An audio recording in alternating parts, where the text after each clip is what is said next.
Film ഗാരേജിന്റെ ഇന്നത്തെ cinema വാർത്തകളിലേക്ക് ഇവർക്കും സ്വാഗതം. ഈ ആഴ്ച ഇത് പ്രമാണിച്ച് ഒന്നിലധികം സിനിമകളുടെ അപ്ഡേറ്റുകൾ വരാനായിട്ട് ഒരുങ്ങുന്നു. കളങ്കാവൽ ഒരുപാട് നാളുകളായിട്ട് നാം കേട്ടുകൊണ്ടിരിക്കുന്നു. എന്നാൽ തുടർച്ചയായിട്ട് അപ്ഡേറ്റുകൾ വരാത്ത ഒരു മമ്മൂട്ടി ചിത്രമാണല്ലോ. മമ്മൂട്ടി ചേട്ടൻ വില്ലൻ വേഷത്തിലെത്തുന്ന വിനായകൻ നായകനായി എത്തുന്ന സിനിമയുടെ ഒരു ഈദ് സ്പെഷ്യൽ അപ്ഡേറ്റ് വരുന്നുണ്ട് എന്നൊരു റൂമറാണ് ഏറ്റവും അവസാനമായിട്ട് വന്നിരിക്കുന്നത്.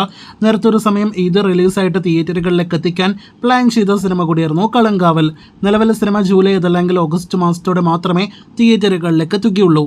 ദുൽഖറിന്റെ ജൂലൈ മാസം തിയേറ്ററുകളിലേക്ക് എത്തുന്ന അടുത്ത സിനിമയാണല്ലോ കാന്ത. ഈ അന്യഭാഷാ സിനിമയുടെ ഒരു ഈദ് സ്പെഷ്യൽ അപ്ഡേറ്റ് ഇപ്പോൾ തന്നെ ഉറപ്പാക്കപ്പെട്ടു എന്നാണ് റിപ്പോർട്ട്. ടീസർ റിലീസാണ് നിലവിൽ നാം പ്രതീക്ഷിക്കുന്നത്. അടുത്തൊരു അപ്ഡേറ്റ് അടുത്ത വൻ പാൻ ഇന്ത്യൻ സിനിമയുടെ വരാനിരിക്കുന്ന പ്രഭാസിന്റെ ദി രാജാ സാബ് അപ്ഡേറ്റ് ആണ്. ഈ വർഷം ഒക്ടോബർ 23 തിയേറ്ററുകളിലേക്ക് എത്തുന്ന സിനിമയുടെ ടീസർ ഈ ആഴ്ച ജൂൺ 6 ഇത് പ്രമാണിച്ച് റിലീസാകുമെന്നൊരു അപ്ഡേറ്റ് വരുന്നുണ്ട്. കാത്തിരിക്കാം സിനിമയുടെ കൂടുതൽ ഒഫീഷ്യൽ ഉൾപ്പെടെയുള്ള അപ്ഡേറ്റുകൾക്ക്. ഒരുപാട് വർഷങ്ങളായിട്ട് മലയാളികൾ കേട്ടുകൊണ്ടിരിക്കുകയാണല്ലോ പൃഥ്വിരാജ് സുകുമാരൻ നായകനെത്തുന്ന കാളിയൻ എന്ന സിനിമയെക്കുറിച്ച്.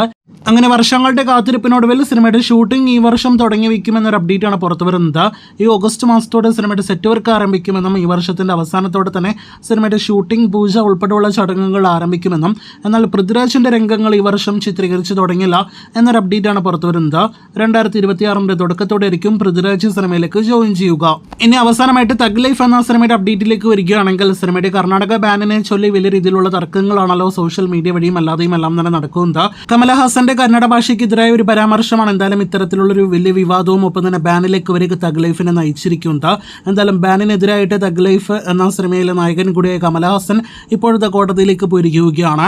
അതേസമയം കർണാടകയിലെ ഫിലിം അസോസിയേഷൻ പുറത്തുവിട്ട റിപ്പോർട്ടുകൾ പ്രകാരം അടുത്ത 24 മണിക്കൂറുകൾക്കിടയിൽ കമലഹാസൻ മാപ്പ് പറഞ്ഞാൽ സിനിമയിലെ ബാൻ നീക്കുന്ന കാര്യം പരിഗണിക്കാമെന്നാണ്.